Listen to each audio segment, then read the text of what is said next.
এরকম যদি আপনাদের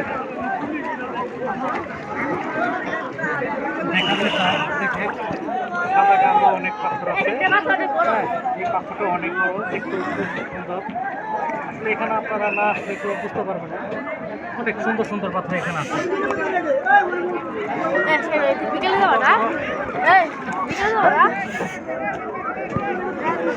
দেখেন ছোট বড় অনেক সাদা সাদা পাথর এখানে, অনেক সুন্দর সুন্দর সাদা পাথর, খুবই দেখতে সুন্দর চমৎকার লাগে। চাপলং, আসলে আপনারা আসবেন মেঘালয় পাহাড়, মেঘালয় পর্বতের সাথে সামনে আর এ পাশে হচ্ছে আমাদের বাংলাদেশ। বাংলাদেশের ভিতরে আসলে এই পর্যন্ত উপরের স্থল যদি আপনাদের দেখাতে চাই, উপরের দৃশ্যগুলো আসলে অনেক পাথর,